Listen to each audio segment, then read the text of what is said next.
네, 무소TV의 전문가, 진검승부입니다. 자, 지금부터 오늘 저녁 방송할 때, 약속드렸던 그 기법 강의를 진행하도록 하겠습니다. 오늘 그 특별 기법 강의의 그 제목은 주가가, 개별 주가가 조정을 시작했을 때, 그때 5일선이 어떤 모습을 보여주는지 이제 그런 것들을 이제 설명드리도록 하겠습니다. 다시 한번 말씀드리면 주가가 본격적인 고점을 찍고 본격적인 조정을 시작했을 때 5일선이 어떻게 움직이는지 이런 것들을 말씀을 드릴게요. 자, 이 기법 강의를 지금 특별히 여러분들한테 알려드리는 이유는 뭐냐면 주식으로 이제 큰 돈을 벌기 위해서는 절대로 물리시면 안 됩니다. 물론 이제 주식을 하시다 보면 뭐 이제 본인이 원치 않는 결과, 즉 물릴 때도가 있긴 있습니다. 하지만 개인들이 이제 많이 들어와 있는 이제 그런 과열된 자리에서 종목을 물리시게 되면, 그리고 비중 조절도 되지 않는 상태에서 크게 물리다 보면 이제 큰 문제가 생길 수 있겠죠. 그래서 그런 것들을 이제 방지해야 되기 때문에 도움이 되시라고 이걸 설명을 드리려고 합니다. 그 다음에 주가가 이렇게 하락을 할 때 함부로 물타기 하시면 안 됩니다. 그래서 제가 지금부터 드리는 말씀들을 잘 듣고 함부로 물타기를 안 하셨으면 좋겠습니다. 자, 그러면 주가가 본격적인 조정을 시작했을 때 5일선이 어떻게 움직이는지 한번 설명을 드릴게요. 자, 먼저 이제 이론부터 먼저 설명을 드리면요. 주가가 이제 본격적으로 하락하기 전에 세력들은 개인들한테 물량을 팔아 넘깁니다. 그거를 세력이 매집이라고 안 하고 이제 보통 해지라는 표현을 씁니다. 해지라는 게 이제 뭐 위험을 분산한다 그런 뜻도 있는데요. 개인들한테 물량을 떠넘길 때 해지라는 표현을 씁니다.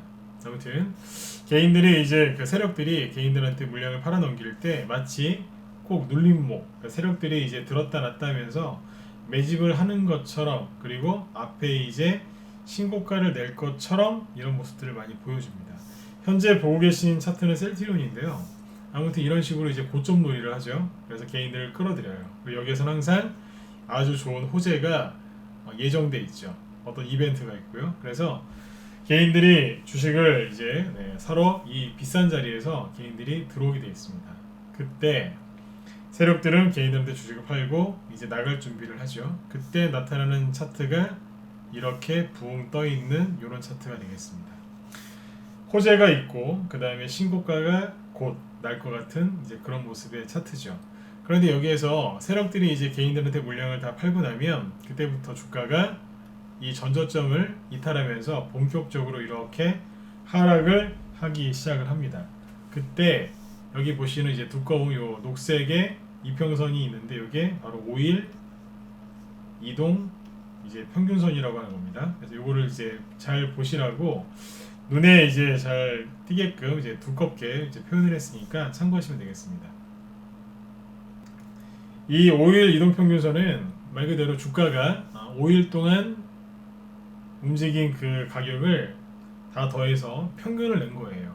그건데 주가가 이제 본격적으로 상승을 시작할 때 여기 보시는 것처럼 그 주가는 5일선을 타고 빠르게 날아오릅니다. 즉 급등 초기에는 주가가 5일선을 타고 날아다녀요. 그런데 주가가 본격적인 하락을 시작을 할 때, 즉 본격적인 조정을 시작할 때는요, 거꾸로 뒤집힙니다.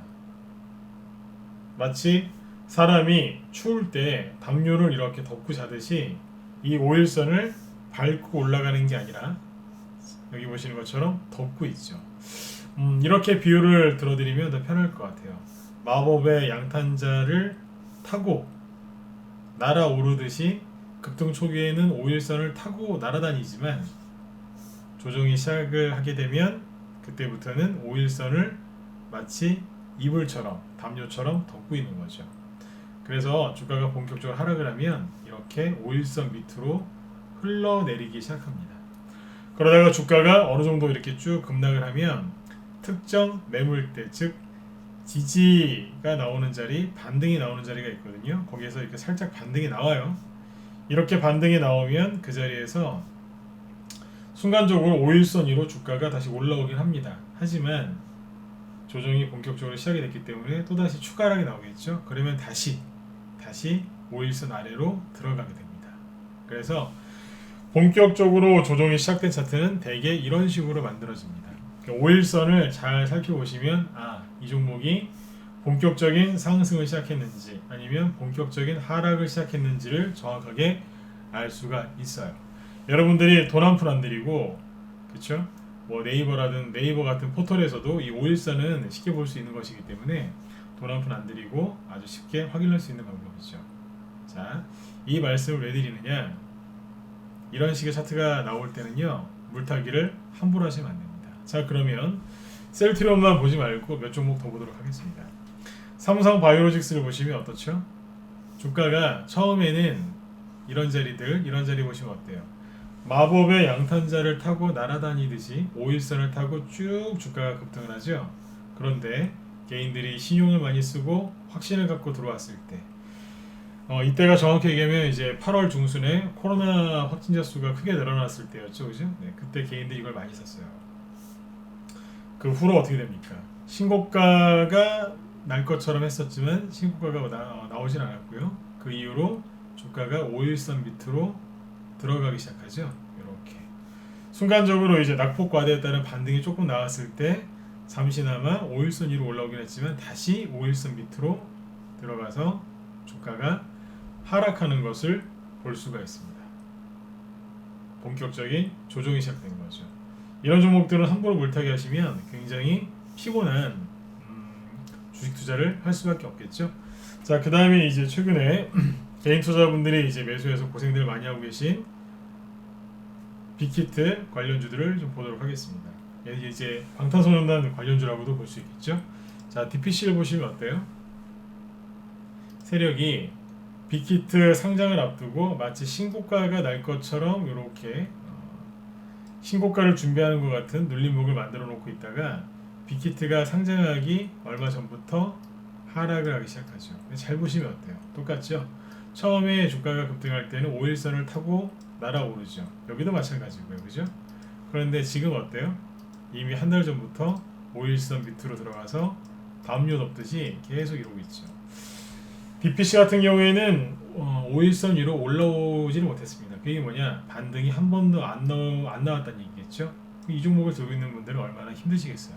그렇죠? 네. 자, 그 다음에 이제 초록뱀을 보시면 자, 어떻습니까? 주가가 처음에는 진짜 마법의 양탄자를 타고 날아오르듯이 마치 알라딘처럼 말이죠, 그죠? 네. 주가가 급등을 했었는데 지금 어때요? 5일선을 담요 덮듯이 덮고 있죠.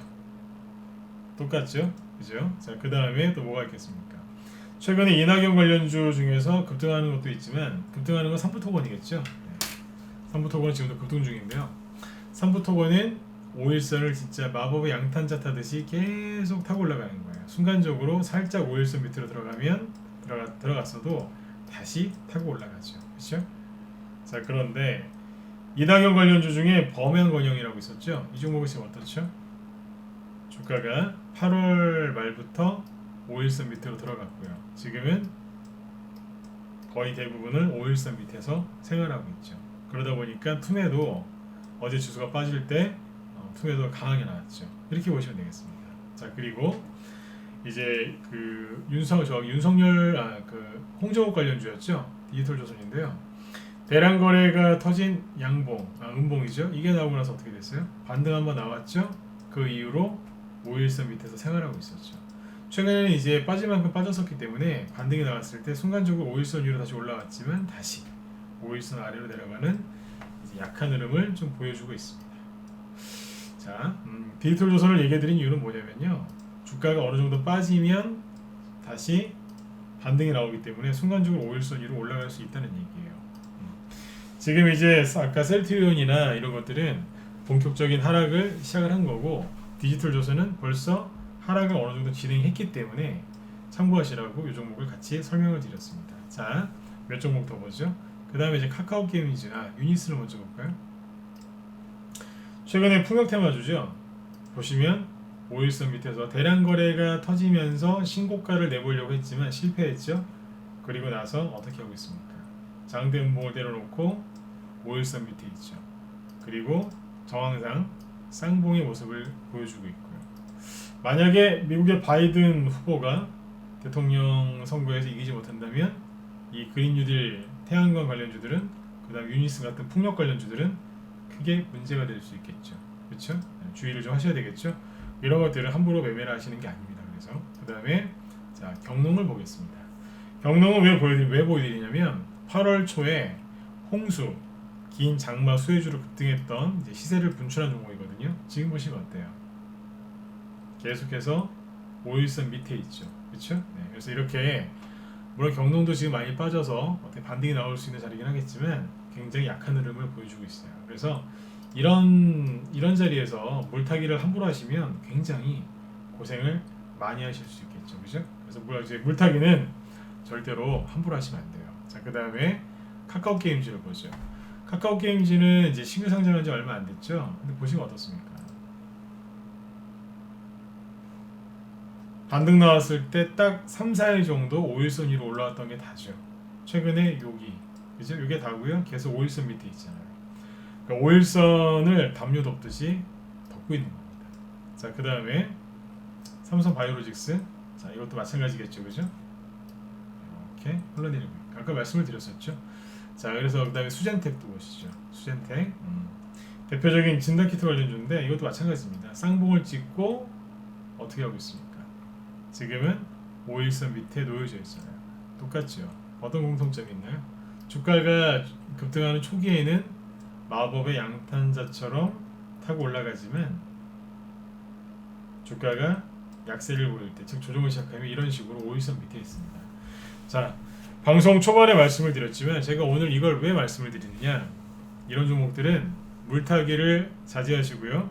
그 다음에 반등 시 매도를 하시거나 아니면 반등 시 손실을 좀 줄여서 매도를 하시거나 종목 교체를 심각하게 고민하셔야 되는 자리예요. 그래서 주가 기술적 분석할 때는 여러 가지 방법과 다양한 그런 전략이 있겠지만 여러분들이 아주 쉽게 확인할 수 있는 이제 5일 이동평균선 요걸 토대로 도움이 되시라고 이런 말씀을 드렸습니다. 아무튼 여러분들 물리지 마시고요. 좋은 종목으로 바닥에서 좋은 종목을 매수하셔서 큰 수익을 많이 내셨으면 좋겠습니다. 요즘에 지수가 많이 이제 힘들죠. 개인들이 투매를 많이 하고 있는데요. 여러분들 힘내시고요. 앞으로도 더 좋은 기법 강의로 여러분들에게 도움을 드리도록 노력하도록 하겠습니다. 지금까지 무소TV 전문가 진검승호입니다. 여러분들 구독과 좋아요 많이 눌러주세요. 네, 감사합니다.